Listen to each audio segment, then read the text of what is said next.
It may sound impossible, it may sound improbable, it may sound wishful thinking to some, but many nations in worse situations than us have overcome, have climbed mountains of insurmountable odds and transformed nations.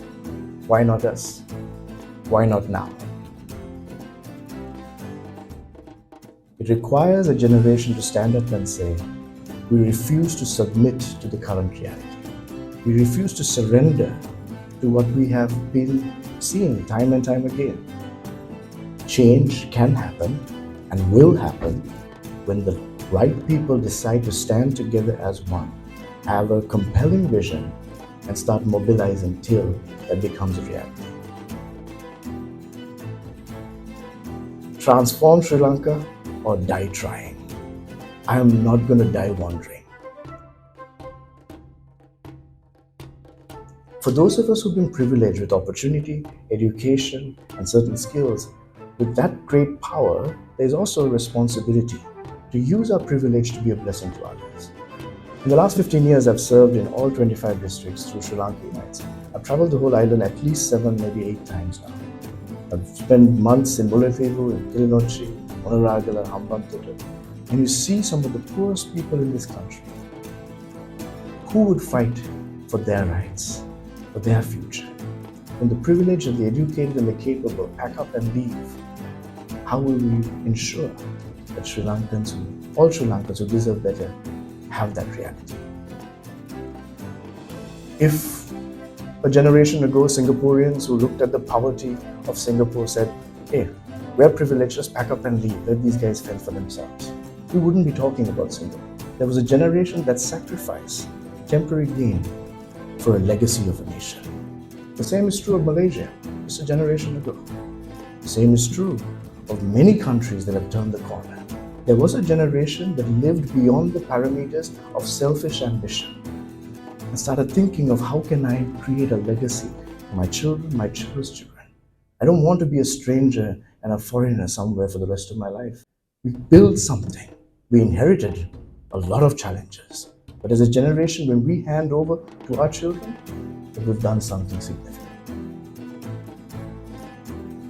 Grassroots movements are important, but across the world, when you examine grassroots movements that are trying to bring about change, civil society groups that are trying to bring about change, eventually, if you don't have public policy and political leadership also bringing about that change and meeting in the center to create transformative, sustainable change, then you're not going to see the outcome that you're looking for.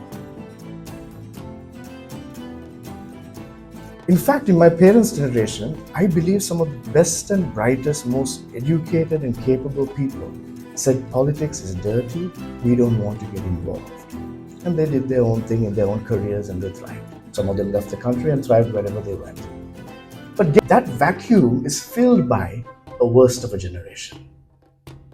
It doesn't take rocket science to realize that if you create a vacuum in places of influence and important leadership, that vacuum will be filled even by scoundrels and those who are passionate to be nepotistic, to be corrupt, to be vengeful, to be violent, to be racist, whatever it takes to stay in power. And that's exactly what happened to Sri Lanka. And our generation stopped making excuses, not just staying in Sri Lanka. But if we're going to stay here, then we need to transform it and we need to go to where the problem is. Yes, making changes in the private sector. Yes, making movements in the grassroots to ensure the masses and the mindsets of the masses are refined and that they start seeing what really matters and not be swayed by racist emotions or just temporary needs. But at the same time, policymakers who put country before self. If you take a company, just imagine a board of directors who have failed for 5 or 7 decades, consistently bankrupt, consistently borrowing and to make the company just survive. The balance sheet is in the red and the can down the road and just try to survive and just ensure that their board positions are secure. Hoodwink the shareholders or try to find ways to pick the shareholders one against other to hide their incompetencies and hide the fact that they haven't fulfilled their promises, just to stay in their positions of power. That's exactly been our board of directors when it comes to politicians in Sri Lanka. Not just 1 year of failure, one cycle of failure. We're talking 7.5 decades of consistent failure, but still in power. From the highest officers, the average politician in Sri Lanka has been around for 3 decades. From the very top, almost 4.5 decades.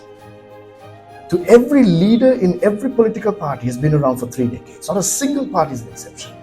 If you're in the same job for 3 decades and you haven't delivered results, either you're not good at it, or you're not competent, or you don't deserve another chance.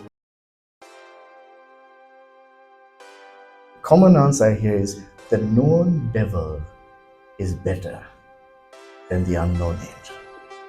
Well, then you are destined for a life in hell with the known devil. That's what we've given ourselves. If you know the devil is failing, why are you continuing to invest there? Why are you continuing to hope against hope that they might change things?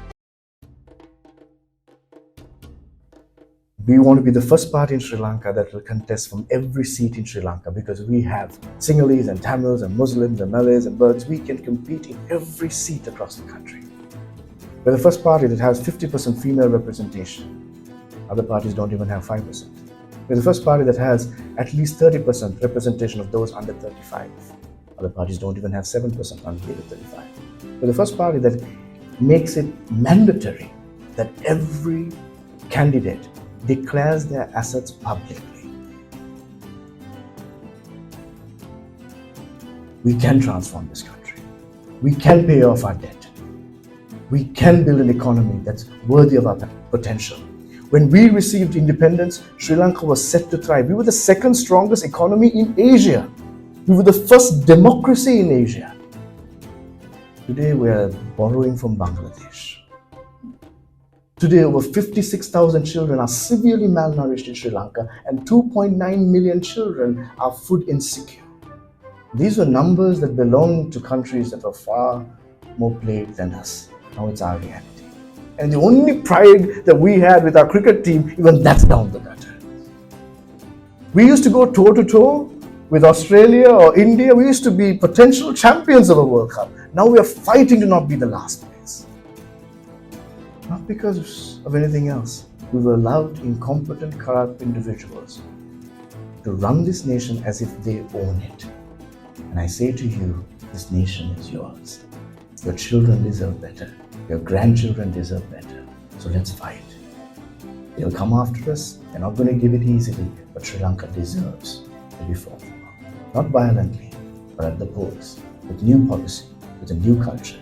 And that's why we say we want to pioneer a new political culture.